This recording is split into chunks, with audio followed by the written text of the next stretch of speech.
how do you show a for sale by owner the true value of hiring an agent, especially if you're like a newer agent or you don't really have that many transactions under you? That's a super good question, because here's my philosophy over the years. And I've been selling before real estate. I sold franchises. I ran my own. I had a franchise of 50 agents. We did about 400 some deals a year. I mean, I've been in a lot of sales most of my life since I was 21 and 22 years old. You're the product. You are the product.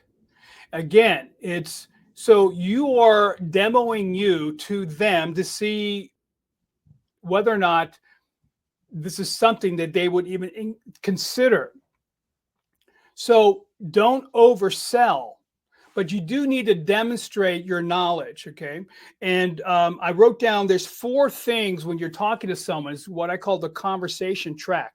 You qualify them, right, for their motivation. You're trying to hear if there's a life-changing event, and then you're going to classify them, meaning, is this a now person or a later person? Is this a driver or an amiable person? So in your conversation, you're actually doing almost like a sonogram, right? A conversation sonogram. And then you're going to demonstrate.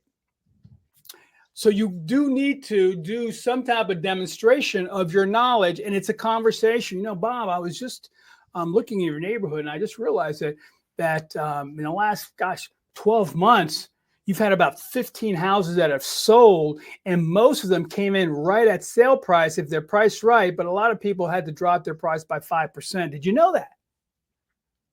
And also bring some of evidence. Don't just say it, bring evidence. Really? Yeah. Here's something I like to just leave with you. So always leave something of value. And so they know you're not just winging this thing, because a lot of agents just make up stuff, or they just say things that are important with no evidence. Just like an attorney in court, they're going to show the evidence, right?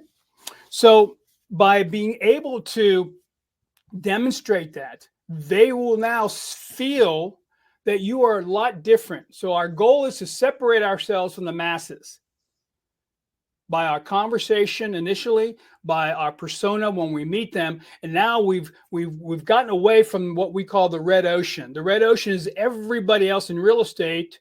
You're the blue ocean. You're the person that this person goes, oh my gosh, that's different. Now, here's a hint. So as a new agent, you could do that instantly. And you do that by being empathetic to their situation. When you know there's a life-changing event, it's your sincerity of understanding what they're going through and repeating back to them, hey, Mrs. Smith, I understand this is a tough time for you and the family. And again, you need to take your time. I mean, if you're coming from the heart, and I strongly believe that when you come to someone for business, you're coming into 3 situations. You're coming from the head, your knowledge. You're coming from the hand, what you do, and you're coming from the heart. You sincerely want to help them. You're empathetic to their situation. If you have only 2 of those things, hand and head, people don't care, right? If you're just empathetic but don't have the knowledge or the ability to help them, you're still out of luck. But when you come from heart, hand, and head all together in your delivery, you can do that as a brand new agent. Well, I don't have the experience.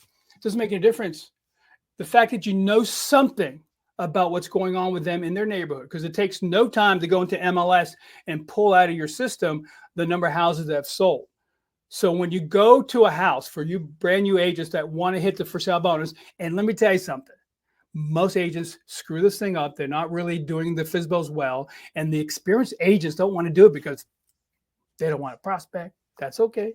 So what you do is go in there, get a brief 1-line CMA so you know what's happening in the neighborhood, understand what the cost per square foot is on average in that neighborhood. You have some information. And now I would also go into the realist, if you have it, or some kind of tax report to see what kind of balance they have on their loan. Because a lot of times what I find out with FSBOs is that they're actually leaving money on the table. In my conversation when I'm at the house is, hey, Bob, let me ask, everybody's Bob. Hey, Bob, let me ask this question. I mean, if there was an opportunity, and I know you're trying to save as much money as you can, I appreciate that. But if you could actually have a full service type of real estate agent represent you and spend all the money marketing, and you walk away with the same amount or more, would you be open-minded? Watch the word, open-minded, to look at something like that? I didn't say me. And that's another mistake people make. If I can show you, if there's a possibility, do a hypothetical question so that they're still safe. Because as soon as you go it goes into that 5 to 10 level question. They go, well, yeah, I will be open to looking at that. What do you mean, Bill? I just did analysis, and it looks like the last several houses went above list price. And what you're wanting, and I always ask this question early on, Loida, too. What did you want to walk away with cash-wise from the sale of your home? If I can do that inside the preview, I learned some information. So then I can actually see that these people are losing money. That can still happen. Not every time, but it can. And that's why you'll know exactly where they stand financially when you ask the question, what kind of net would you like to walk away with? How much cash are you looking to walk away with? That's a safe question.